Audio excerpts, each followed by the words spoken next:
research is about finding new knowledge or using existing knowledge to develop new ways of doing things, to develop new ideas, new understanding.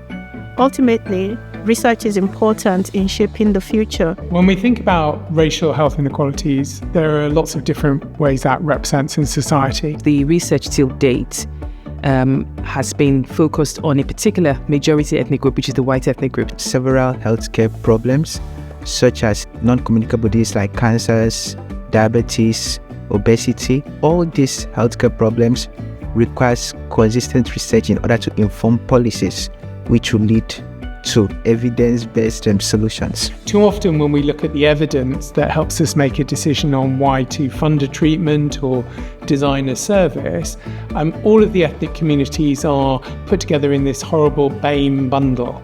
And that homogenises people from Morocco with people from Nigeria, with people from Australia and people from Poland, and just says actually all of their experiences of health are the same. The methodology of research, the way it is conducted, the groups that are involved, the results often end up not being generalizable to minority ethnic groups. An example that I'm going to give is the research that suggests that black mothers have worse health outcomes following delivery of their baby. It's important for people to get involved in health research, and that's purely because we can only learn from people's experiences. It can better inform us on how we could make the right changes to improve health. We find there are several barriers in which the communities face while they're interacting with researchers. There's also been a very sad and exploitative tradition in some research practices around the world. So there is need for that shift in the power dynamics to create that relational power that the researchers have to the communities. It's more empowering rather than exploitative. If people don't feel there's a value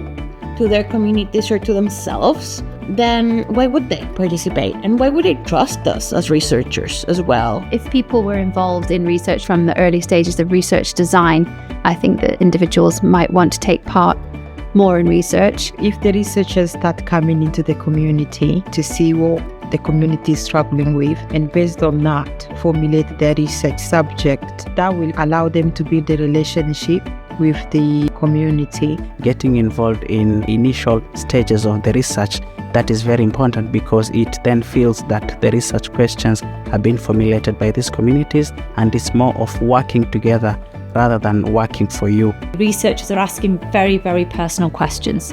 And in order to ask those personal questions, there needs to be some sort of relationship. To engage the people from diverse backgrounds, we need to be less formal and more relatable. Unless researchers aren't able to engage in the language that they know, they understand, they can't lift that fear of people trying to get involved. I think there's a need to demystify what research is. Bringing it to the community centres like we've done today is a really, really good way of finding out what the grassroots community think. So the more we can get diversity in research, the more your community, your identity will be thought about and considered when we're looking at the outcomes from that research. That means we'll commission and deliver services which are better for you and more tailored to your community's needs. If you're healthy, then your family member can be healthy. So it's very important to gain more knowledge about health research. It can only be a positive thing if people from minority ethnic groups get involved more in research. We can contribute with our own understanding of our own health. So whatever research we contribute to, we are building a smarter, better future together.